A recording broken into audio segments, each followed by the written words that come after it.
Hello everyone, এই ভিডিওটা ছিল সন্ধ্যা আরতির সময়। সন্ধ্যা আরতি দেখতে যাব, তার জন্য আমরা শাড়ি পরেছিলাম। আমি আর মামি সেম শাড়ি পরেছিলাম, বোন পরেছিল একটা কুর্তি। খুব এক্সাইটেড ছিলাম সন্ধ্যা আরতি দেখার জন্য।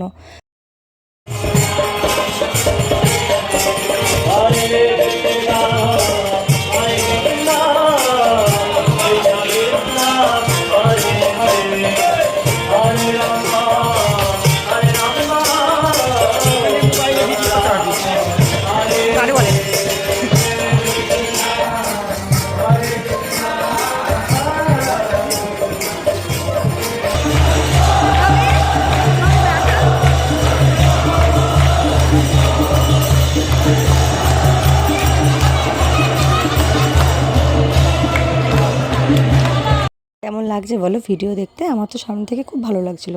আর এই বাচ্চাটা এখানে খুব সুন্দর নাচ করছিল, সবাই ওকে ঘিরেই আর কি হরে কৃষ্ণ বলছিল। তারপর আমরা চলে আসি ফুচকা খেতে। যদিও এটা ভেতরেই ছিল মন্দিরের, তো এখানে সব কিছু নিরামিষ, মন্দিরের বাইরে ওগুলো ছিল আমিষ। তো আমরা ভেতর থেকে একটু ফুচকা খেয়ে নিলাম। নিরামিষ ফুচকা মানে আমাদের হাবড়ায় 1 নম্বর প্ল্যাটফর্মে অশোক কাকুর দোকানের ফুচকাই বেস্ট। তারপরেও যদি কোনো দোকানের ফুচকা আমার ভালো লেগে থাকে তাহলে মায়াপুরে এই কাকুর দোকানের ফুচকা সিরিয়াসলি খুব ভালো ছিল। ননভেজ তো সবসময়ই খাই, ভেজের মধ্যে যদি এত আইটেম থাকে খাওয়ার জন্য তাহলে একটু ট্রাই না করলে হয়। এখান থেকে একটা কর্নের পকোড়া নিয়ে নিয়েছিলাম, মানে ভুট্টার একটা পকোড়া নিয়েছিলাম, যেটা আমার কাছে মোটামুটি লেগেছে। আমার কাছে ফুচকাটাই বেশি ভালো লেগেছে। আর যেহেতু টাইমটা অনেক বেশি হয়ে গেছিলো, আমাদের রাতেরও খাবার খেতে হবে, তা এই দুটো জিনিস এগুলো খেয়ে নিয়েই আমরা গিয়েছিলাম রাত্রে খাবার খেতে। এবার রাত্রে খাবারের জন্য আমরা ভুলে গেছিলাম আমাদের কোথায় পড়েছিল, গীতা ভবন না গদা ভবন। তারপরে গীতা ভবনে যাই, এখানেও 40 টাকার কুপন ছিল। আমরা ভেবেছিলাম 50 টাকার কুপনটা কাটবো, ওটা বলে স্পেশাল ছিল, বাট আমরা পাইনি, তাই 40 টাকার কুপনটা কেটেছি। আর গীতা ভবনে পড়েছিল আমাদের। আর এখানে দেখো উঁচু তেমন নেই, এখানে পুরো নিচুতেই খেতে হবে। আমি এখানে এডিট করছি আর আমার স্টুডেন্টের বাড়িতে আজকে মহোৎসব হচ্ছে, সেখানে হয়তো গান ব্যাকগ্রাউন্ডে শুনতে পাচ্ছ তোমরা, কোনো প্রবলেম নেই, ম্যানেজ করে নিও। তো প্রথমে চলে আসলো থালা, জল। প্রথমে ভাবছিলাম দুপুরের খাবার রাত্রে খাবার সেম, বাট না, কিছু সেম আছে, কিছু আলাদা আছে।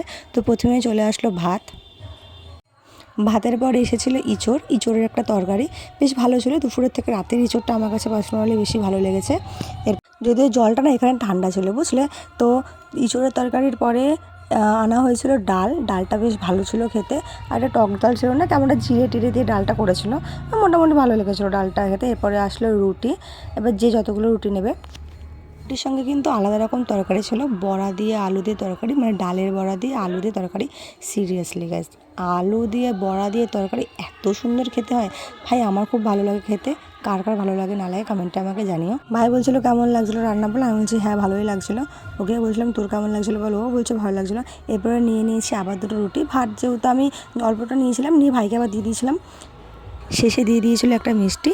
আমাদের খাওয়া দাওয়া কমপ্লিট। তারপরে এই দোকানে এসেছিলাম আমরা গোপী ড্রেস কিনতে। তো এখান থেকে প্রায় আমরা 5 থেকে 6টা গোপী ড্রেস কিনেছি। তো আমাদের কিছু ডিসকাউন্টও দিয়েছিলো, একটা পড়েছিলো 750 টাকা করে। তো আমাদের ওখান থেকে 50 টাকা করে ডিসকাউন্ট দেয়।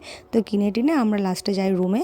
আর বোন এখানে খুব হ্যাপি, কালকে যেহেতু আমরা গোপী ড্রেস পরবো, এর জন্য আমরাও খুব হ্যাপি ছিলাম, বোনও খুব হ্যাপি ছিল। তো কালকে আমরা যাব নবদ্বীপ ঘুরতে, তারপরে যাব মাসি মেসুর বাড়িতে কালাচাঁদের সমাধির ওখানে। তো কালকে আমরা পুরো দিনটাই ঘুরবো, ঘুরে বিকালে আমরা বাড়ি চলে যাব। আজকের ভিডিওটা এইটুকু। কালকে যেহেতু সারাদিন ঘুরবো, তো এখন একটু রেস্ট নিতে হবে। তো দেখা হচ্ছে কালকের ভিডিওর পার্ট নিয়ে। ততক্ষণ তোমরা ভালো থেকো, সুস্থ থেকো এবং tata. Thank you for watching.